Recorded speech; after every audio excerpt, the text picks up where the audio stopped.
Hello, আসসালামু আলাইকুম everyone. আমি রিমা ইসলাম, ঢাকা থেকে, বাংলাদেশ ডেইলি ব্লগার রিমা থেকে বলছি। কাছের এবং দূরে যেখান থেকে আমার এই ভিডিও দেখছেন সকলকে অসংখ্য ধন্যবাদ এবং সকলকে রমজানের অনেক অনেক শুভেচ্ছা। সবাই কেমন আছেন? নিশ্চয়ই ভালো। আমি আলহামদুলিল্লাহ ভালো আছি। তো সেহরি খাওয়া শেষ, আজান বা ফজরের আজান দিল, হাজব্যান্ড আর ছেলে মসজিদে চলে গেল। তো আমিও নামাজ পড়ে নিব, তারপর আসলে একটু ঘুম দিব। তো সকালে ঘুম থেকে উঠে আগে দরজার পর্দাগুলো আজকে ভিজালাম, আর জানলাগুলো আসলে বাসায় ধোয়া হয় না, সেগুলো ওয়াশ করতে দেই কারণ সেগুলো অনেক ভারী। আর দরজাগুলো একটু পাতলা, এগুলো নতুন লাগানো হয়েছে। ভারীগুলো দেখা যায় সবসময় রাফ ইউজ করলে ধোয়াটাও সমস্যা, সেই জন্য দরজার জন্য নতুন করে পাতলা পর্দাগুলো কেনা হয়েছে। তো হাজব্যান্ড আবার ওদেরকে কোচিংয়ে দিয়ে আসার সময় মুরগি নিয়ে আসলো। নিষেধ করলাম যে বাজার আছে, তারপরেও নিয়ে আসলো দেশি মুরগি। সবসময় নাকি দেশি মুরগি পাওয়া যায় না, তো ও বাজার দিয়ে আবার এখন ওর কাজে চলে যাবে। আমি দুপুরে যে বাচ্চাদের কোচিং থেকে নিয়ে আসবো।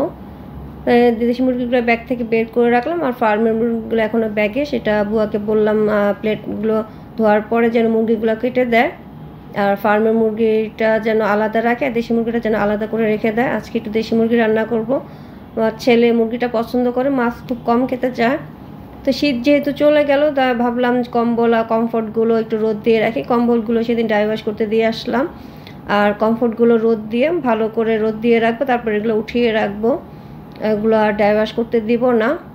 তো খালার মুরগি কাটা শেষ, উনি আমাকে আবার ডাকলো, ডেকে বললো যে মুরগিগুলো যেন প্যাকেট করে ফ্রিজে রেখে দিই। ড্রেসিং টেবিলটা একটু ঘুরিয়ে এক পাশ ঘুরিয়ে দিব, আর এখানে আমার ছেলে পড়ার টেবিলটা নিয়ে আসবো। ছেলের পড়ার টেবিলটা ওর রুমে ছিল, সেখানে সে একা একা পড়তে চায় না, ওর নাকি ভয় লাগে। তারপর তার বোনদের রুমে পড়ার টেবিলটা দিলাম, ওদের সাথে পড়বে। এখন ওদের সাথে দুষ্টামি করে, দেখা যায় ওদেরও পড়ার ডিস্টার্ব হয়। হাজব্যান্ড বললো ওর পড়ার টেবিলটা যেন আমাদের রুমে নিয়ে আসে, আর আমার কাছে রাত্রে ইফতারের পর যেহেতু হাজব্যান্ড বাসায় থাকে, ও পড়াবে রাত্রে, সেজন্য ড্রেসিং টেবিলটা এক পাশ করে রাখবো আর ওর পড়ার টেবিলটা নিয়ে আসবো। তো বুয়া রাতে সাইডগুলো ভালো করে ঝাড়ু দিয়ে মুছিয়ে নিলাম, আর ফার্নিচারগুলো একটু মুছিয়ে নিলাম।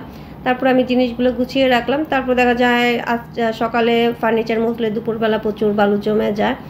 একে তো রাস্তার পাশে, তারপর হচ্ছে ব্ল্যাক কালার ফার্নিচারগুলো এমনিতেই ময়লাটা বেশি বোঝা যায়।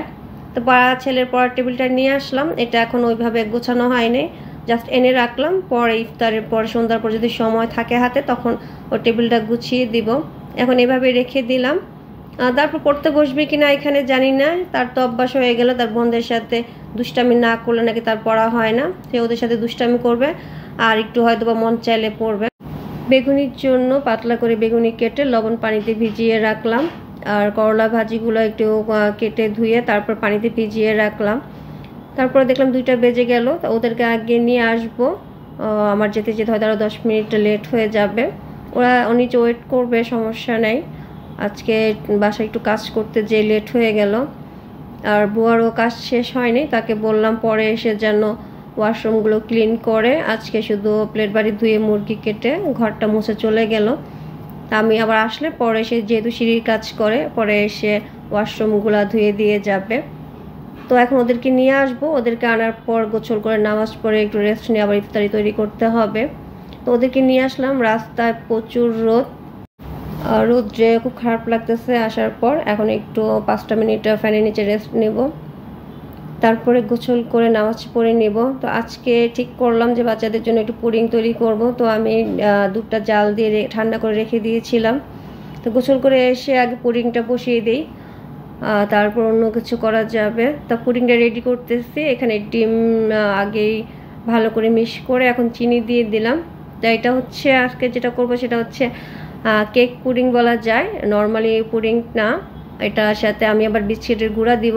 দেখা যায় পুডিংটা তো নর্মাল ডিমের পুডিংটা একটু ভিজা ভিজা হয়, এটা কেকের মতো উপরে একটু শক্ত থাকবে, নিচে পুডিংয়ের যে লেয়ারটা থাকে যেরকম সফট সেরকমই থাকবে।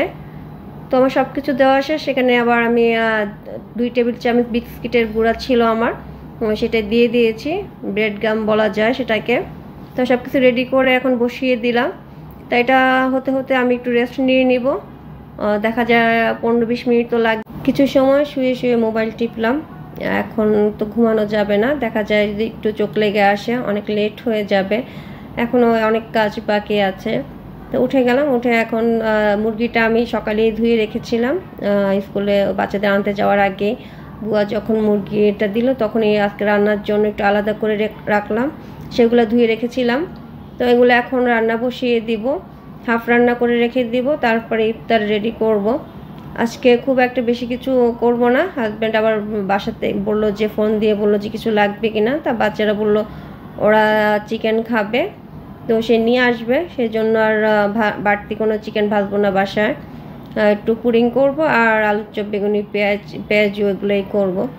তো মুরগিটা বসিয়ে দিলাম, এই পর্যায়ে এখন রেখে দিব, ঝোল আর দিব না। এটা সন্ধ্যার পর যখন আবার রাতে খাওয়ার আগে আবার ভালো করে রান্না করে নিব। তো আমার তৈরি হয়ে গেল কেক পুডিং। এটা কেক ডিম পুডিং বলতে হয়। আর নর্মালি যে আমরা শুধু ডিম পুডিংটা করি সেটাতে দেখা যায় শিরাটা এতটা টানে না, যেহেতু এখানে আমি ব্রেড গাম বিস্কিটের গুঁড়া দিয়েছি, সেই জন্য চিনি শিরাটা পুরোটাই টেনে, এটা উপরের লেয়ারটা শক্ত, ভিতরটা সফট, যেরকম নর্মালি আমরা ডিমের পুডিং যেরকম খাই ঠিক সেরকমই।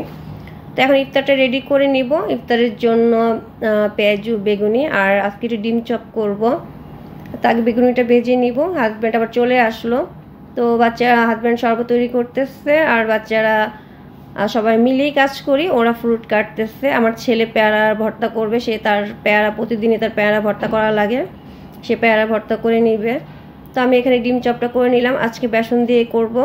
অন্য সময় আবার দেখা যায় আলুর ভিতরে ডিম দিয়ে করি, কয়েক রকমই করি। তো আজকে নর্মালি এমনিই করবো, আজকে আর অন্য কিছু করতে ইচ্ছা করতেছে না। তো আমার সব কিছু রেডি, এখন টেবিলে সাজিয়ে নিব আর দারোয়ানের জন্য আর বুয়াদের জন্য দিয়ে দিব। বুয়া অন্য বাসায় কাজ করে, ইফতার টাইমে এসে শুধু ইফতারটা নিয়ে যায়, সে বাসায় যে তার বাচ্চাদেরকে, তার যে একটা ছেলে আছে ছোট, তাকে নিয়ে ইফতার করে। তো আমি বললাম যে একদিন আমাদের সাথে ইফতার করার জন্য, বললো যে অন্য আরেকদিন আমাদের সাথে ইফতার করবে।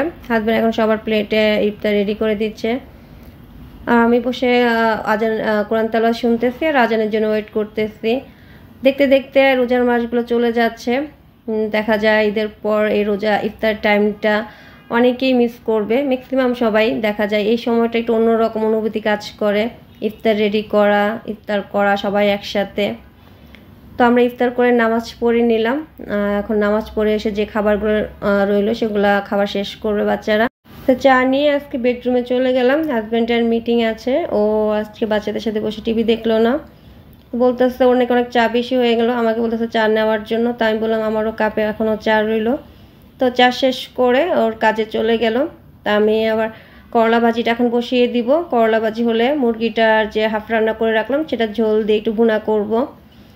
তা মুরগিটা চুলায় দিয়ে বেলকনিতে আসলাম, বাচ্চারা পড়তেছে, তারপরে আসার নামাজ, তারাবির নামাজ পড়ে নিব।